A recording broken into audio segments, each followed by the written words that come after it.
Good morning, everyone, and welcome to this week's episode of the Founders Codes podcast. Joining us from London is a co-founder and chief operating officer at Tyke.io, the leading open source API management platform used today by some of the world's biggest institutions. Please welcome James Hirst. Cool, Hi, James. Thank you. Thanks a lot. So good to have you. Can we start with you telling us a bit about Tyke and the current scope at which you're operating? I think it's going to be quite interesting for the listeners to hear.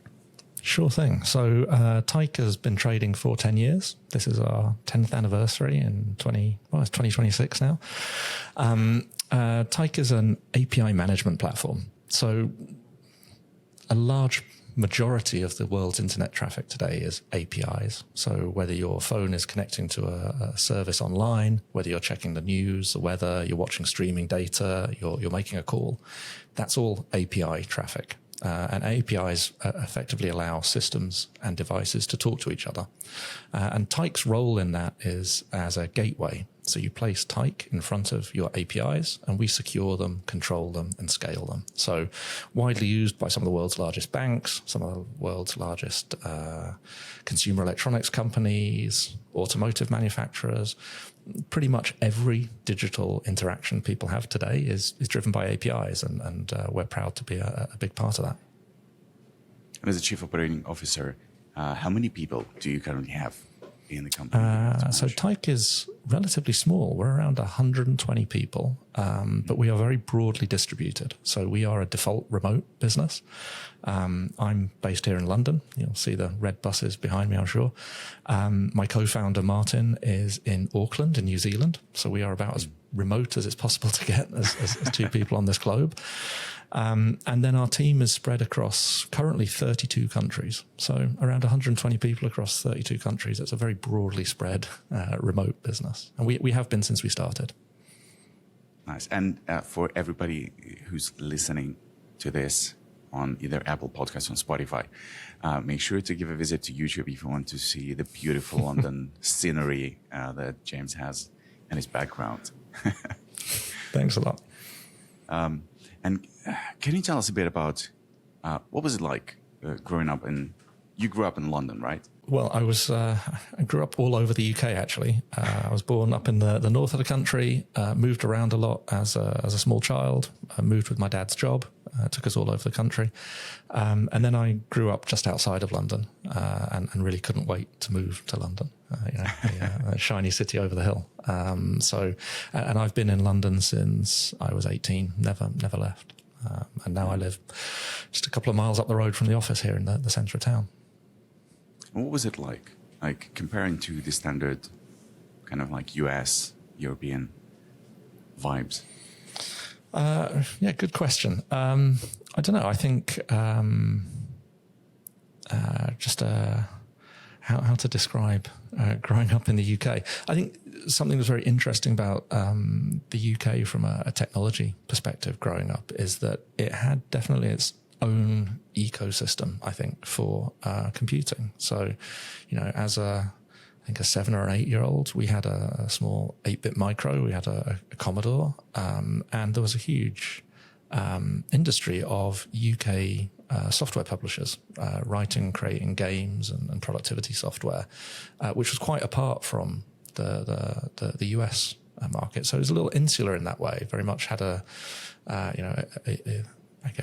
British humour to it, a British culture to it, and I think that's something that really engaged me as a kid, and then followed through to be a teenager, as the world of gaming in particular grew, and then that's what kept me in technology. So for me, grew up with a family just outside of London, as I say, and that computing has always been a part of that.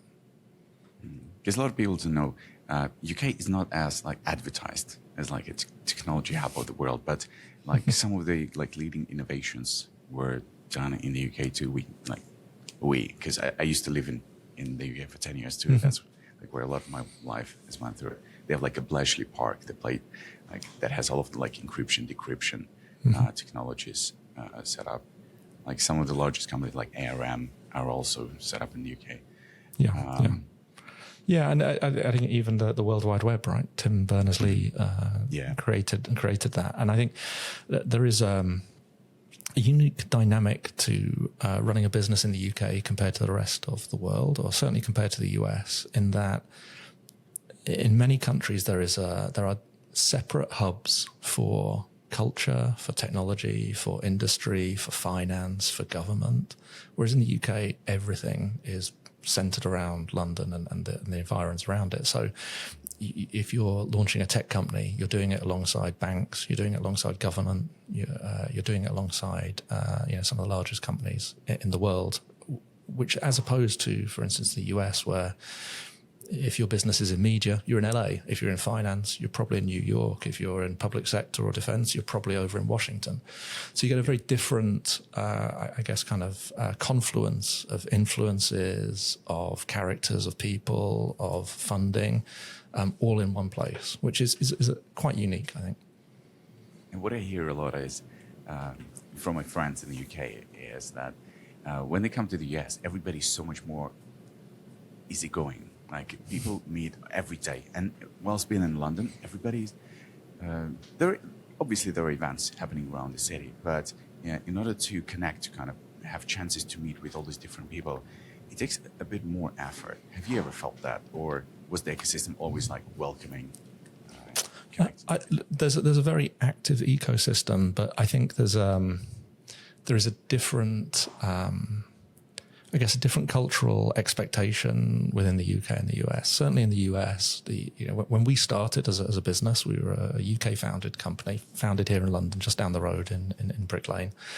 And when we first started talking to customers in the US, because actually most of our customers initially were in the US, they were and said to us, they were surprised that we were not more forthright about our capabilities. They found us too self-deprecating, too kind of quiet. We weren't shouting proudly about the things we were doing.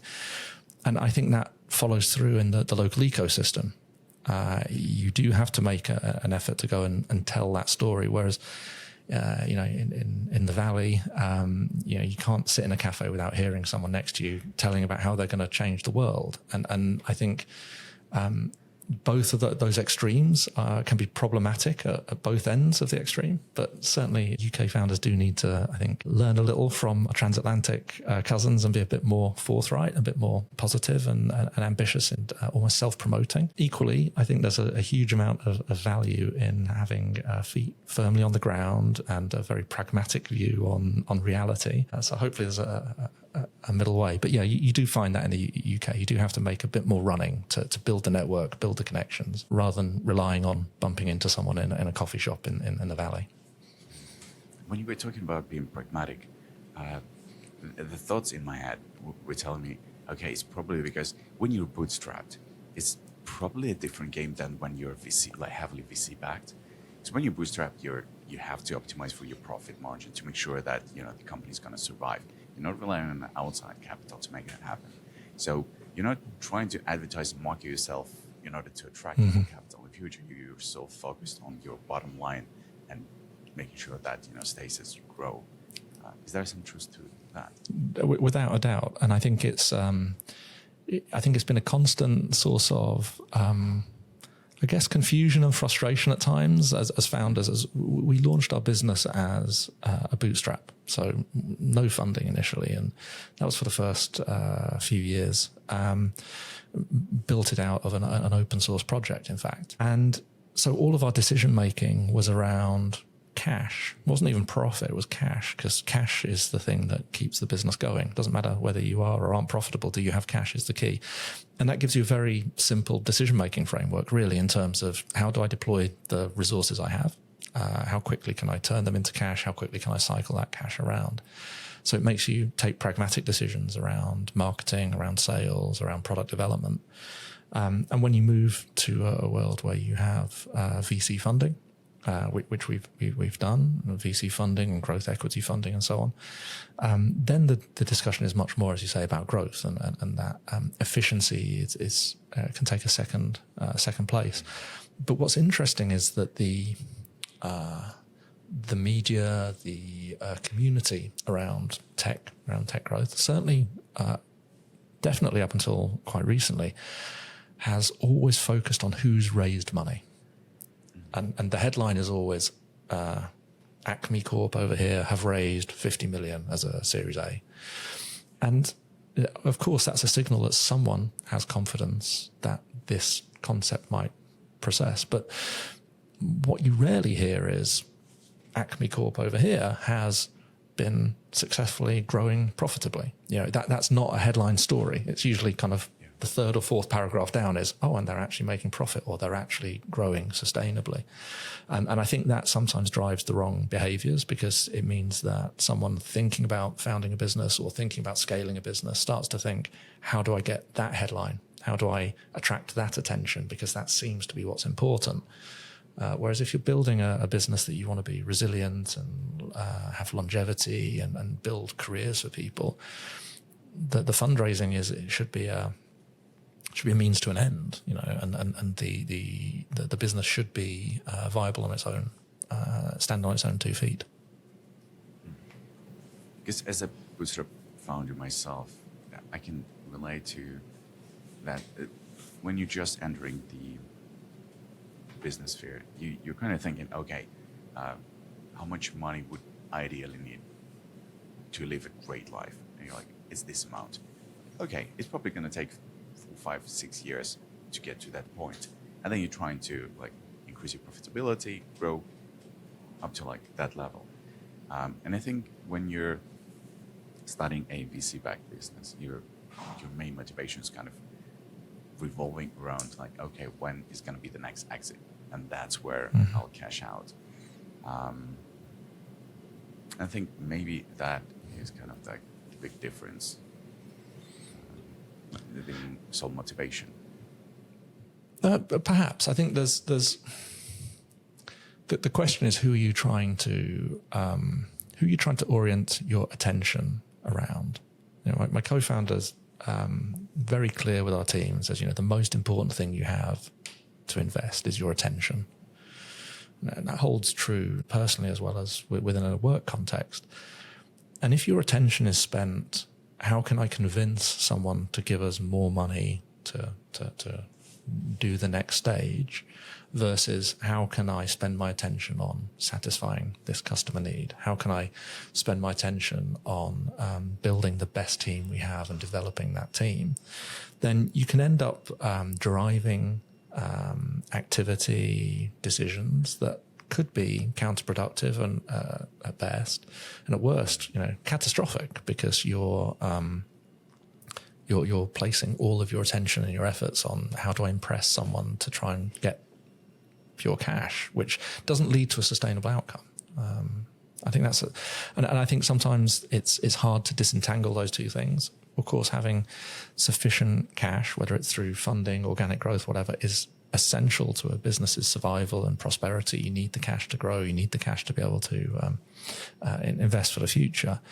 But if that comes at the cost of unsustainable promises, if that comes at the cost of having to take decisions for the short term to secure the cash versus the long term of secure the longevity, you can find yourself in a difficult position. And I think as a founder, the incentives for a founder need to align. They need, and so if your incentives all align to your investors' incentives, then everything should be in a good place. But I think that's not always the case in the world of building a business. You could find yourself out of sync, out of step with investors, and then out of sync, out of step with your customers and your team. Then you could find yourself in a difficult position. And would you agree that being a bootstrap founder, it kind of builds more of the resilience? You have to make hard decisions earlier, I presume, because you don't have that much runway to kind of wait with the bad hires and everything else. So when the time comes to raise outside money, people look at you as somebody who's more experienced, who's more capable of running things leanly, efficiently, making decisions. If you need to sack 20% workforce to secure the long-term goals, that's something that you will do, because that's something that you might have to do. Perhaps. I think the perception certainly is to be able to run a bootstrap business for a number of years, then that shows diligence in operational ability. Are you able to operate effectively? Are you able to make decisions that are sustainable? And that, of course, is valued by someone thinking about investing. I think in some ways, running a bootstrap business is less comfortable but easier as a founder. It's easier because there is a single source of objective truth, which is, does this deliver cash? Have I got cash? Will this deliver cash? As opposed to, will this chime with the current investment thesis of such and such a thing, or is this the right story that can help, get people to buy into my vision? So in that way, it's easier. It's less comfortable because you are much more alert to every single pound that is spent, because you have a much shorter horizon over that decision-making process. So, one of the great benefits of being able to raise money, and when it is right to raise money, is where you have to take long-term bets. Maybe you're making a large capital investment that is required, or maybe you need to capture a certain amount of the market to make the network effect sustainable. In that instance, being able to take a long-term decision is fantastic. As a bootstrap, it's much harder to make those calls. Every decision is almost revisited, if not weekly or daily, certainly frequently, because you are constantly being guided by, is it delivering the cash imperative? So in the world we live in today, for any founder that has an idea and is starting to build, would you say that it's probably worth trying to explore the bootstrapping option to kind of try and get initial customers by yourself and show some traction, and maybe try to grow it leanly before looking for VC funding? Or is it worth just looking for investors willing to make a bet? I think there are very few kind of ideas that in their own right, with a 10-page PowerPoint deck, will secure funding. I think our route into this actually was as an open source project. So the genesis of Tyke was that my co-founder was running a small bootstrapped side project. To make it effective and efficient, he needed to, for various reasons, manage APIs in a way that at the time was brand new. It was multi-cloud, so it was using AWS and GCP and so on. It needed to be containerized, so he was using Docker and Kubernetes and so on. And there was no tech that would allow him to do that, so he built his own tech, the API gateway that became Tyke. And turns out that other people had the same need, and so when he shuttered the side project, which wasn't going anywhere, wasn't successful, he open sourced the gateway. And because other people had the same need, they jumped in and they helped drive that product market fit, because their engagement with us on an open source community forum, through GitHub, through Google Lists at the time, they were saying, well, we need this for our use case over here. Could it work in that way? And we would make those changes and iterate and launch. And in that way, we were able to get to the point where, with no external investment, with no marketing other than a single website, we were able to sell to really large organizations like Cisco, like Capital One.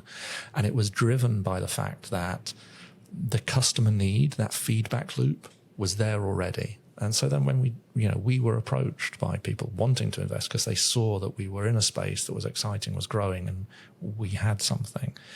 And I think that's a very different proposition to, I have an idea that things could be done differently, give me some money and I'll try and realize it.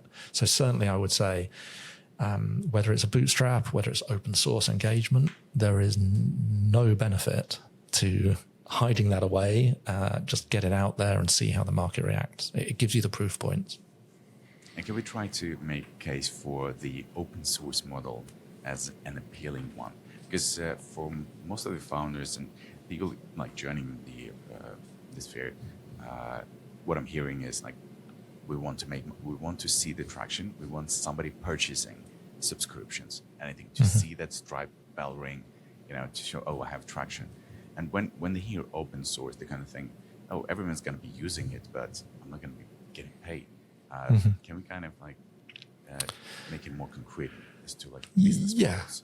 Absolutely. I think that there are huge benefits to having a community who will share your story with others and who will provide feedback. So that kind of product development cycle and that marketing awareness is central. And I think without that open source route, would a couple of guys in London doing things weekend and evening, would we have been able to get a product out to the level that folks like Cisco and Capital One would turn around and go, we should try this. We should actually see if they will, we could pay them so that we've got some support and some contractual agreement.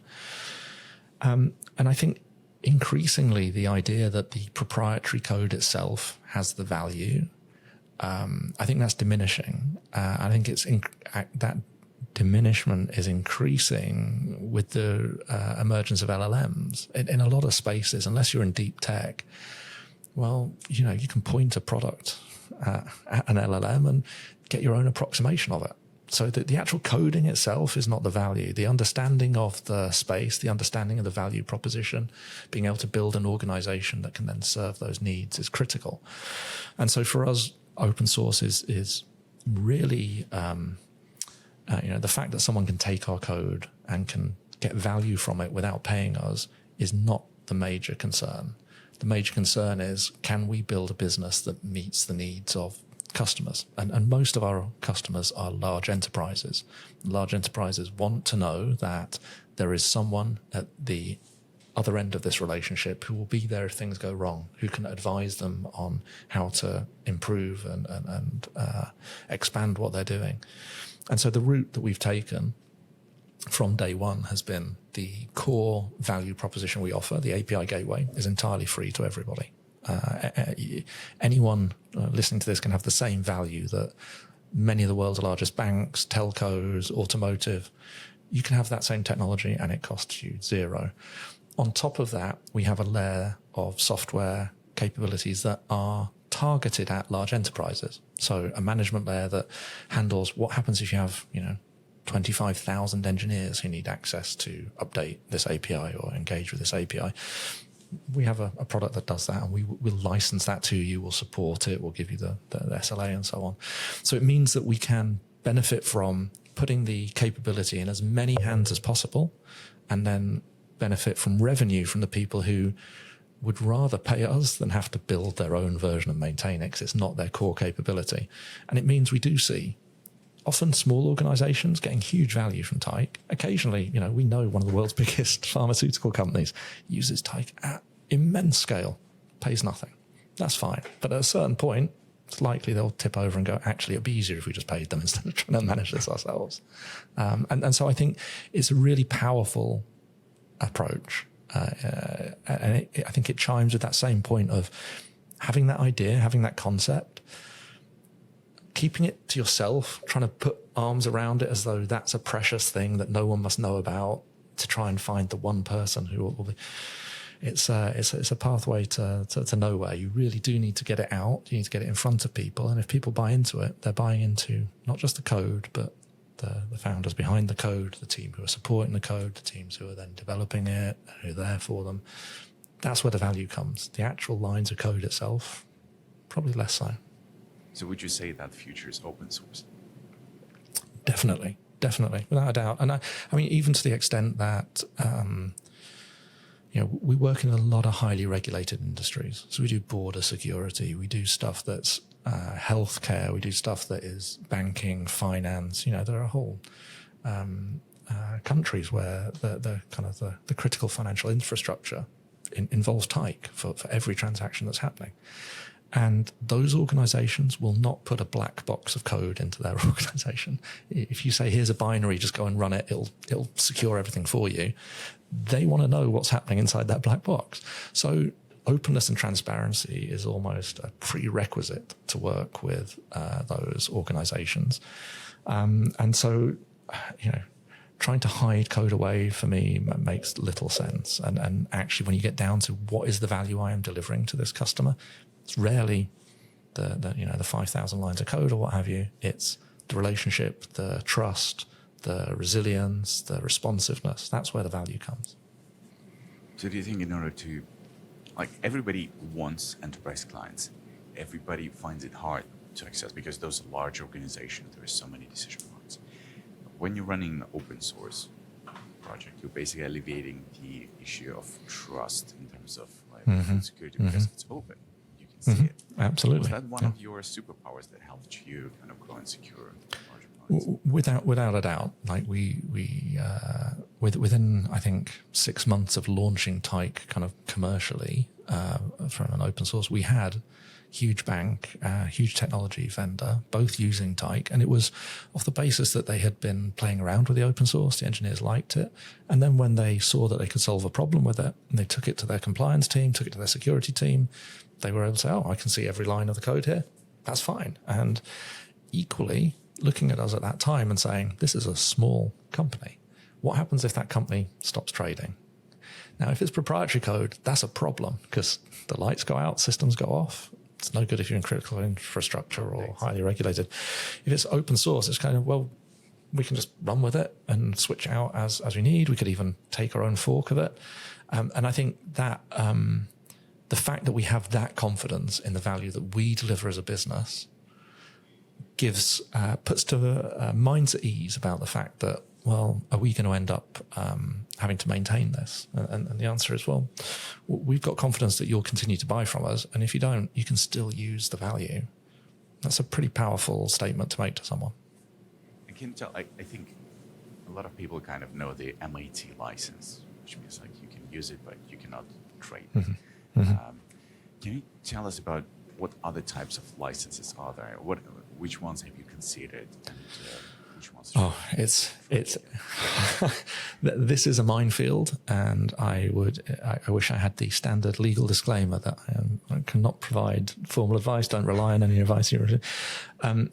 There are many different licenses available. Some of them have very attractive structures for you as a founder, for a consumer, and you can kind of figure out, where do I sit on this? What's important to me?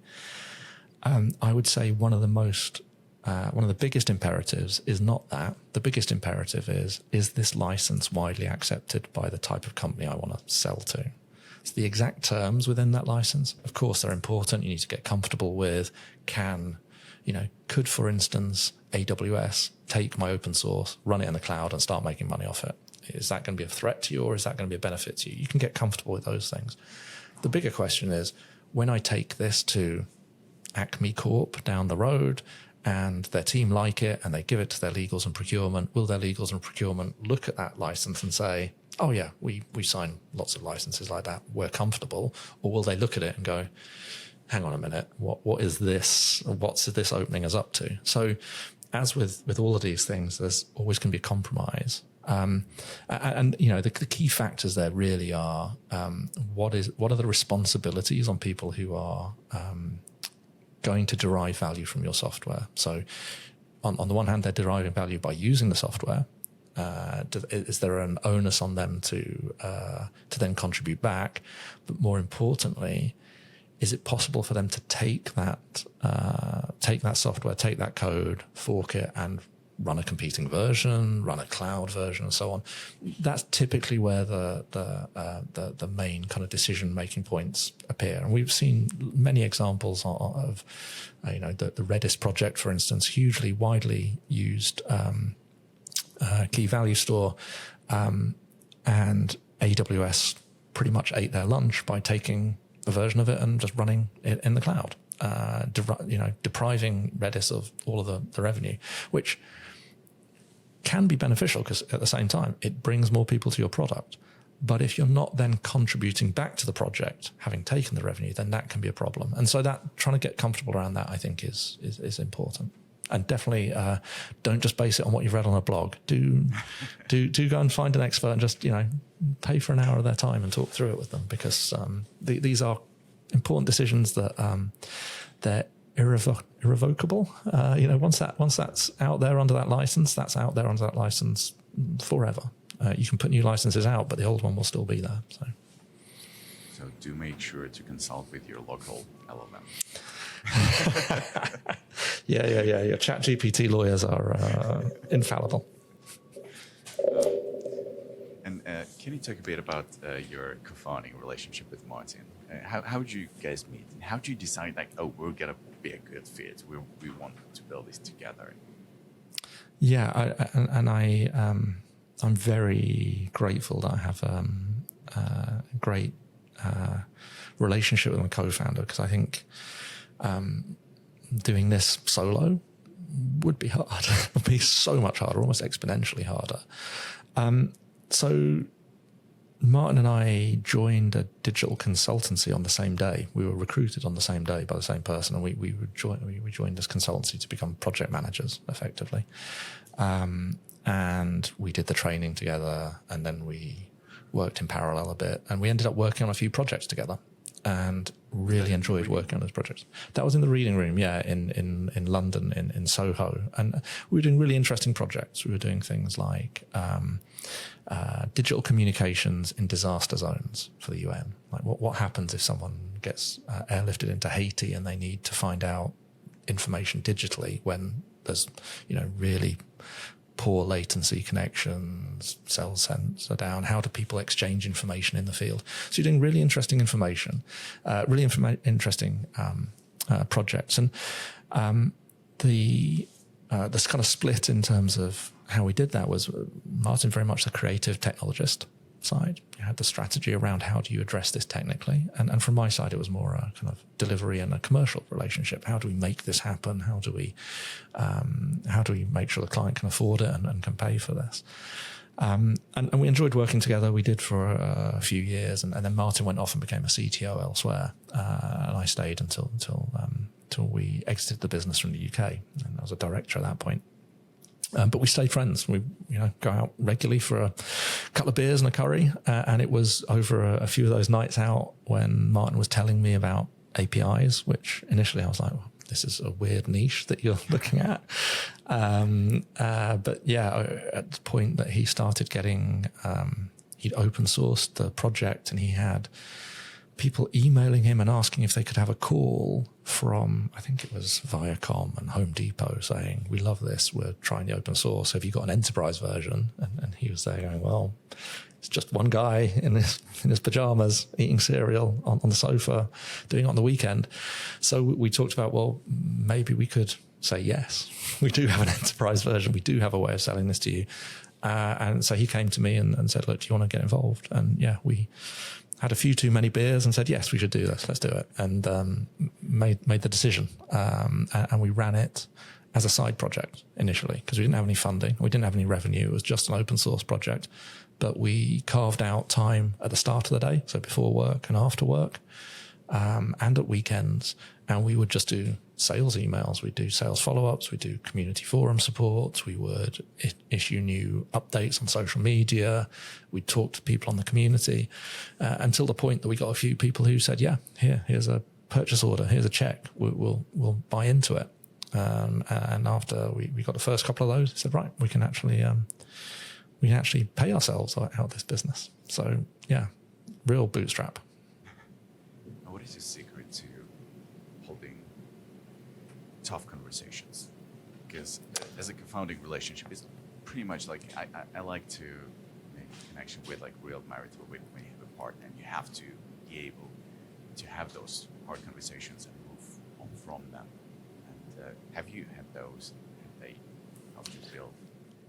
Oh, absolutely. I think we both, they've ranged from constructive debate to slamming the laptop shut and going and walking down the street for a couple of hours. And I'd say it is for anyone looking at a remote first business, that amplifies it, because you have other considerations of, before this recording, I was on a call with Martin, and it's the end of his day. He's had a long day. He's, energy's probably low, tired. He's telling me all the stuff that's been going on. I'm just coming in. I'm heavily caffeinated after a couple of espressos, and it's the start of the day, full of energy about all the stuff I want to do. And so having conversations, with a big time difference, where it is over a screen rather than in person, can exacerbate that. I think that you're right that you spend a huge amount of time with your co-founder. So the most important thing is it's not a relationship to be taken lightly. So the decision over who your co-founder is and why you're co-founding together is one to spend more time on than anything else. Because if that alignment is not there, that will struggle to survive the challenges you get in front of you, because there are many challenges and you have to be able to go through that together and back each other.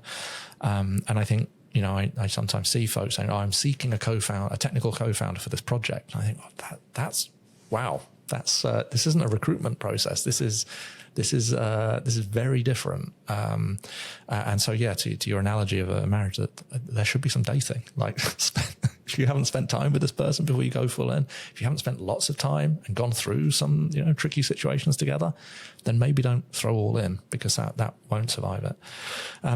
I think the key thing really is regardless of the individuals, regardless of the personalities, it's why are you doing it? Why are you in it? If you're both aligned with that, you've both got that same outcome, then everything else is negotiable, right? How do we work through this problem? How do we work through that problem?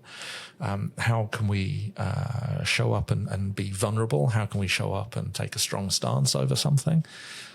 Those are all things you can develop, you can work on, you can refine, but they make no difference if you're not both trying to get to the same place. And so having that clarity up front really helps, because then as things change, you can refer back to that and see whether your positions are still aligned or not. So I think that's been key for us, is we both wanted to build the same kind of thing. We both had a vision for a different kind of business. It wasn't just the product, it's what's the company going to be like? How is the company going to operate? What kind of careers will we create for people and for ourselves? And so having that as a kind of central touch point means that difficult conversations are in context of this vision we've got, this mission we're on, the team around us. And it allows us to put our own personal perception in that context. And I think that's really, really important. So I don't know if that helps. I'm sure there's there's probably some psychological principles that we can apply to this stuff, but I think they're all secondary, because everybody's different. They're all secondary to, are you engaged in the same expedition? And it will be a long haul, a difficult haul. So make sure you both know where you're going and what to expect en route. I was just thinking about Lord of the Rings. It's like Frodo, when you sent them, they're like, we're going to put that ring into that fire. Agreed? Yeah. Agreed. Mm-hmm, It's a mm-hmm. goal, and they know exactly what to expect. Yeah, absolutely. And I guess within that, we should say that there is, if you're both working towards the same goal, it's important to understand your role in that as a co-founder, because there will always be areas of overlap. For Martin and I, there is I think a comfortable and obvious separation in terms of our areas of interest, our areas of expertise, the areas where we thrive, the areas where we need support. We've described it, I think, to the company a number of times as, if you use a film analogy, you've got the kind of the director and the producer kind of partnership, where you have the vision, you have that energy to try and create this thing in a certain way, but you need the kind of producer capability of just wrangling this, making this thing happen. And those two things together fit really nicely. And of course, it's not about org charts. It's not about straight lines. It's not about boxes of responsibility. It is more about how those two things interact, where they bleed over, where they coincide. And again, it comes back to, is that shared vision, that shared mission? Am I bought into the movie that Martin's making? Is Martin bought into how we make that, the scale of it and all of that? Those two things fit really nicely.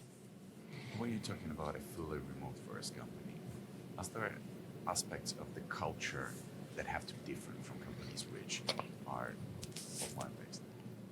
Yeah, I think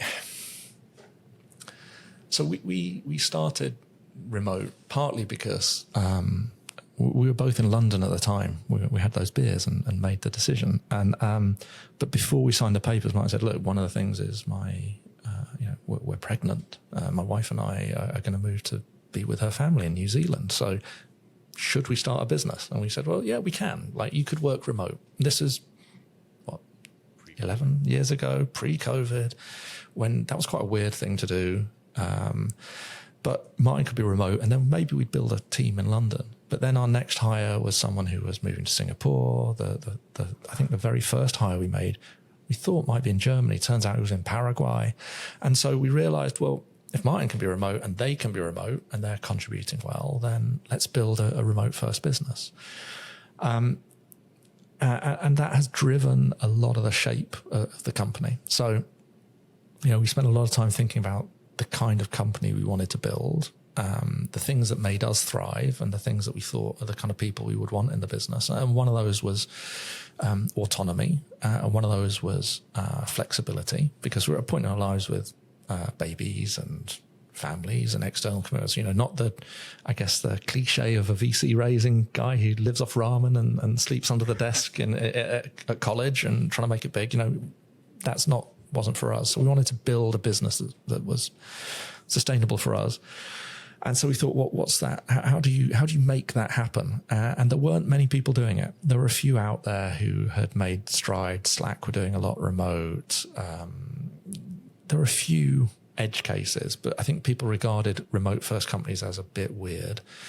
And so we thought about, well, culture is so important to a business. How do you define that culture? And we took it from a really interesting article, I think was in Harvard Business Review, and two researchers that they put together this idea, a description of the culture of a business is what happens, how do people act when the manager is not in the room, when the boss is not in the room. How do people respond? That tells you the culture of the business.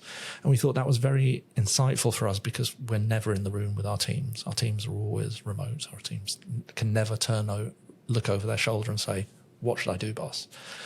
So we knew that would drive the culture. So we used that to think about, well, how can people make the right decisions? How can people operate effectively, efficiently, productively when there isn't someone in the room to give them a quick answer, to guide them in that way? And that meant that actually building a culture where asynchronous communication is prized, where decision-making isn't done in a meeting room, but is instead hopefully engages people in different time zones, brings their thoughts together, and then is done in a timely fashion. And that meant our recruitment process as well, finding people who would thrive in that scenario, because not everybody does. Lots of people find that as a difficult way of working, but there are people who absolutely thrive in that scenario. So that remote first thing is, it's been an interesting journey, because we've seen people have to adopt it during COVID, people forced to adopt it. And you realize that it's not something that you can lightly step into or part step into. So I think it works for us because the founders and the C-suite are all remote. So there isn't a building where decisions get taken and everyone else is remote from it and feels excluded. Like if the CEO and the COO can be antipodes, like 12 hours apart, and they can effectively lead the business, then I can contribute from wherever I am. That's really important. And I think it's where companies don't do that, where they have the head office and they say, oh, well, it's okay, we'll just hire some engineers in a different country, but we're remote first, right? Or where they say, well, okay, it's hybrid remote. You come into the office sometimes, but not others.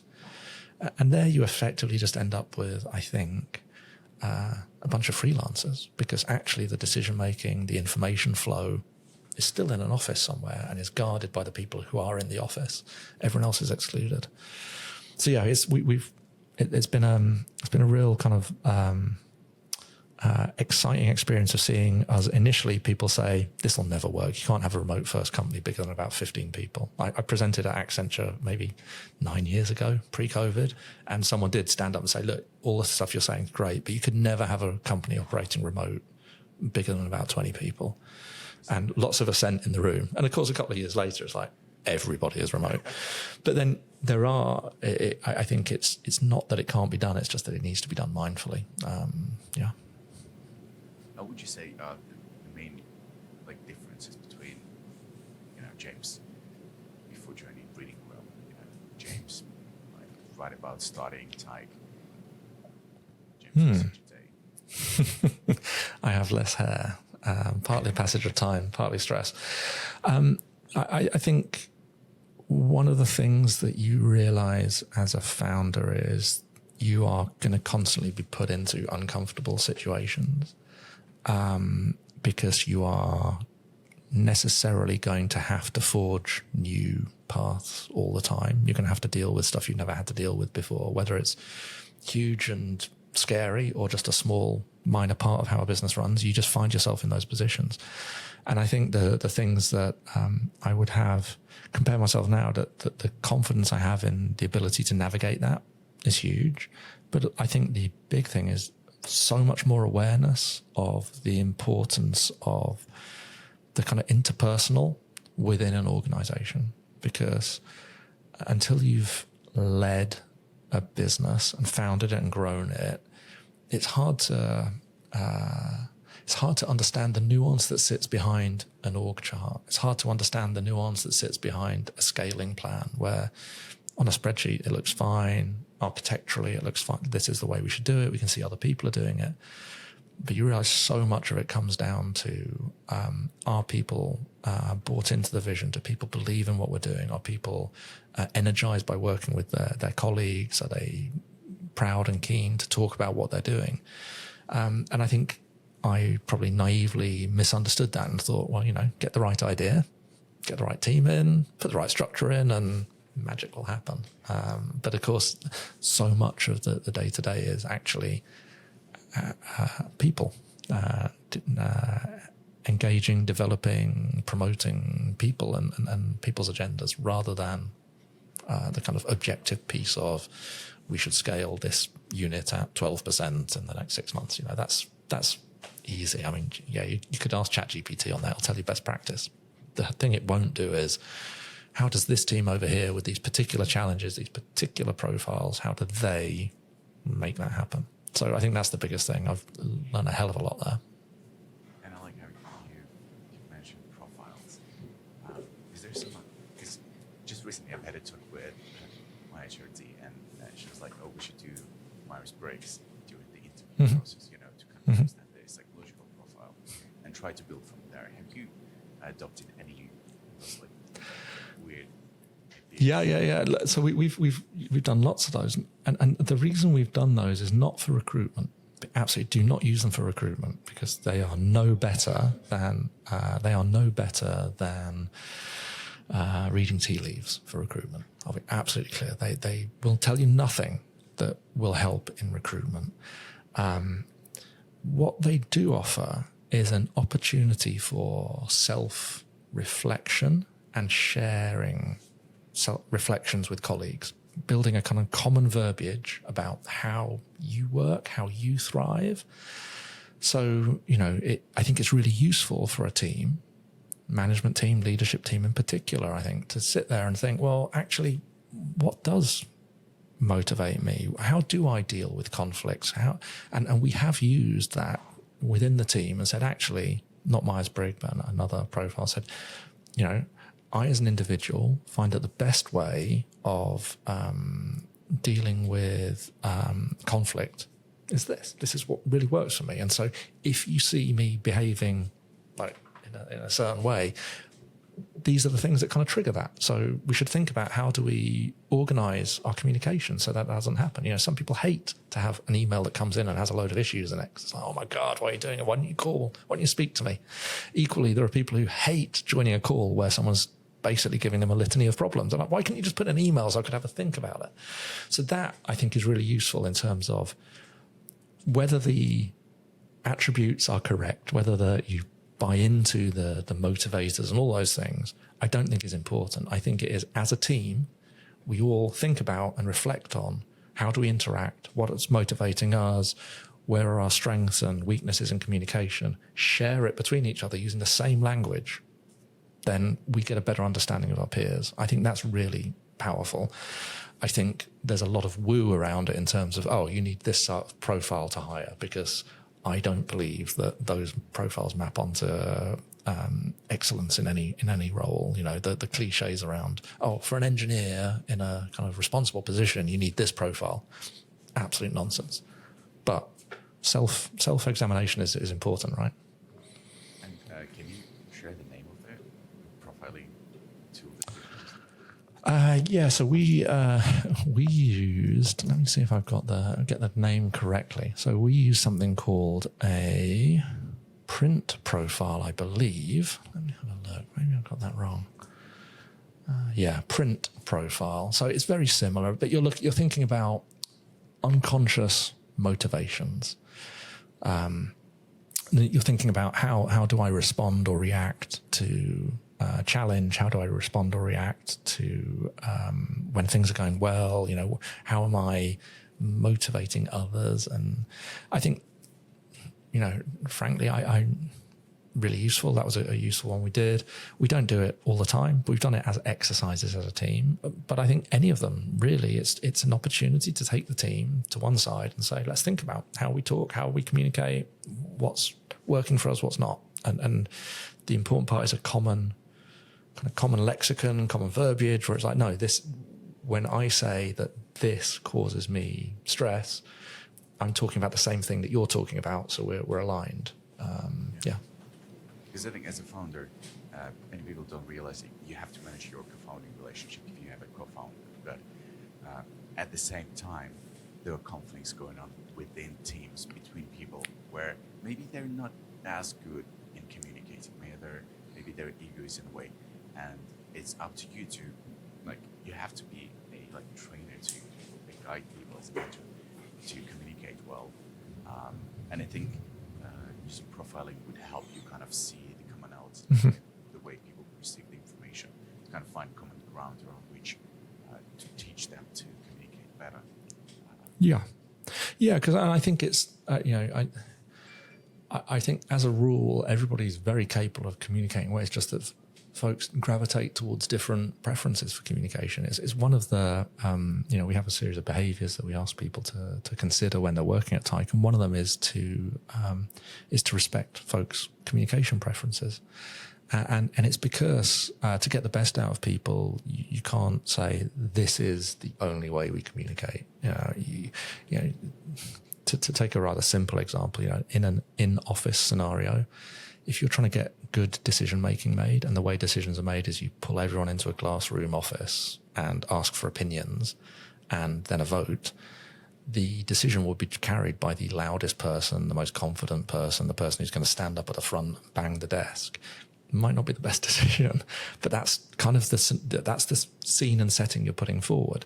And so when we're remote, we are always thinking about, well, how do we get people to contribute? How do we get people to communicate and then come to a decision together, whether they agree with it or disagree, but to commit to that decision.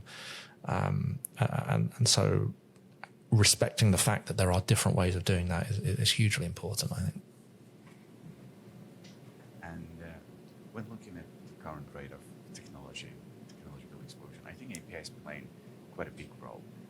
Do you personally have a vision of the future that you are in a position to help shape and build? Are there any particular aspects that you're most excited about? Yeah, I mean, we are. Yeah, Tyke is critical infrastructure, right? We keep ATMs running, we keep connected cars driving, we work with airlines, border security, all of this. So it's really, it's not something that we take lightly. And the driver for that has always been the scale and importance of digital services. So, Tyke's growth has come where people's default now is to do all of their banking on their phone. No one goes to branches anymore. And if they do go to the branch, they're basically using the same application behind the desk that they are on a mobile app. So that's grown and grown really quickly and become central, become critical infrastructure for a bank, as an example. With the rise of LLM capabilities, that is spurring the same growth that, first of all, those digital services brought, and then connected vehicles, connected devices brought. If you've got smart meters, you've got connected car, all driven by APIs. The next thing is, well, LLMs want to connect. They want to connect to that data. They want to connect to those systems. And the way they do that is through APIs. Right? When you use your app to chat to Claude or ChatGPT, you're making API calls to an LLM. Now, where this becomes really important in an organization is to allow a large language model to get access to systems, to data within an organization, you need to make sure that that is secure and stable. So APIs can facilitate that. But you need to make sure it's audited. You need to make sure it's controlled. You need to make sure it's secure, because if you've got engineers who've got a fantastic idea to build a new capability which will be using an LLM, you want to make sure that that LLM is one that you trust, and that the data that's going to it is allowed to be passed to that LLM. You know, is that personal information from a bank going to an LLM? Are we sure about that? And can we see what's happened? We've got an audit trail. And so that stuff is driving rapid adoption of our technology within big enterprises right now. And I think the more that we can enable connected system to system and device to device connections, then the better for everyone. It's where the demand is. And I think I think Martin, co-founder, described it as wanting to be part of the fabric of the internet. That was, our challenge from a company retreat maybe 5 years ago. And we're starting to make that impact by working with those large enterprises. And I think we need to continue to double down and make sure that the potential for LLMs is realized, whilst also guarding against the potential risks and concerns around it. So that's it's not necessarily the sexiest part of the tech world, is being the kind of the pipes between systems, but it is the part that allows the systems to run, and it's the part that gives people confidence that they're reliable and that they're not leaky. So that's our role. So you're taking the kind of maintaining the infrastructure, let's say, of the future. Because right now Absolutely. crazy around where the multibots, which for today's have been all over the news. And I think given access to everything on your computer, plus a lot of access to everything on the internet, requires a lot of connectivity and a lot of risk as well. Is that an area potentially where it's like more consumer based, where I think there's an education piece that's needed at a consumer level in terms of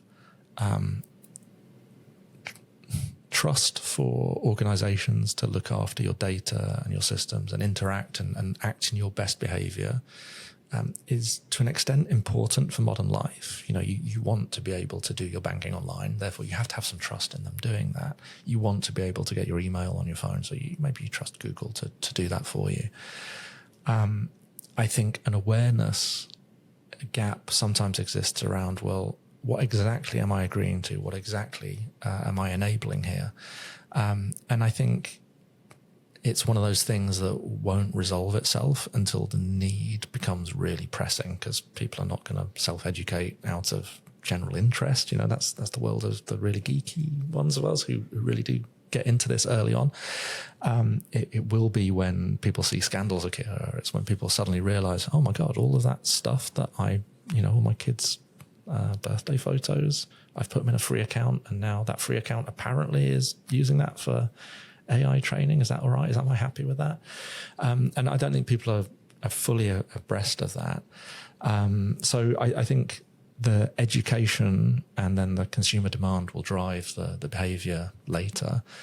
I think what's interesting about that move of LLMs is they are not the domain of the hobbyist. I mean, yes, building stuff out of them, using them, utilizing them, but the cost implications, the cost to train a really capable LLM at scale is not something that a hobbyist can do. It's not something you're really going to be doing with, seed funding. I mean, these are big projects by big organizations who, is it Facebook are saying, or Google are like, yeah, we're going to commission our own nuclear reactors to power our own data centers just for LLMs.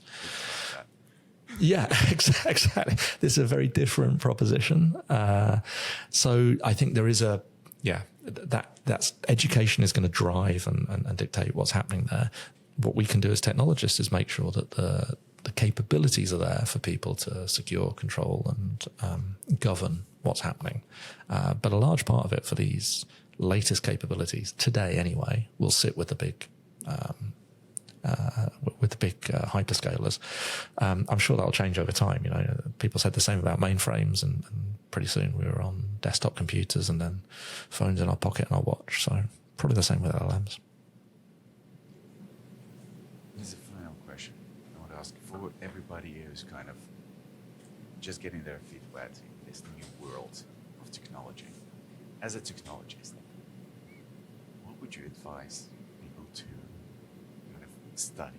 Which topics, maybe skills to kind of get on board with early right now before things become too hard to kind of learn and manage? What do you think is important? I'm not sure I'm the right person to answer because I don't even have an undergraduate degree. I'm a dropout from university, so I didn't study anything technical. And I think perhaps that's the important factor here. I've been asked a number of times, like, what books do you recommend? Which business books do you recommend? And generally, I think my answer will be, I'm sure there's learnings from many of them, but actually you're probably better off reading decent literature, because you'll learn more about the human condition, you'll learn more about motivators, you'll learn more about creativity from that than you will kind of a series of lectures in a reference book. And I think from a study perspective, some of the most successful people in our organization and other organizations I know come from humanities backgrounds, come from science backgrounds equally. The studying philosophy is no blocker to becoming an amazing technologist. We talked earlier about the fact that within proprietary code, actually how much of the value is in the code that's written versus the surrounding organization and the wider value proposition. And LLMs are eroding that the same way, right? So they're making it easier to create the technical capability. And it means that, therefore, to be a technologist, a large part of your motivator should be problem solving. Like, if you're into problem solving and you're willing to try new approaches, necessarily cutting edge tech, then that's the starting point. The love of the craft of a beautifully laid out page of code is far less important today than a love of understanding a problem and finding a way of applying some parallel technology that people haven't really realized could apply here and applying it to that problem. That's where as a founder, the value can come. Not saying it's not important to have craft and coding, and senior engineers are very important, but from a founding principles, you could become an absolute black belt in Python coding, but if you're not interested and engaged in a specific area, looking at the problems that exist and thinking about how can I apply something that hasn't been applied to this problem, then you're not going to make that progress. So a long way of saying, there isn't a specific topic I would study. Instead, I would try and put myself in a position where I can learn deeply about an area of expertise and just find the gaps and then be willing to try and plug those gaps. Love it. Well, I want to thank you so much for joining me today and sharing your story, the story of Tyke. I think all of us have learned something useful, and we've increased our understanding of the current world, the technology world that we live in, what to look for in your co-founders, how to approach remote world that we live in, and how to build a good culture. Thank you for joining me. I wish for the best for Tyke, for you personally too. I think we'll all be eagerly waiting to see what kind of innovations you bring towards the new world of AI in the future.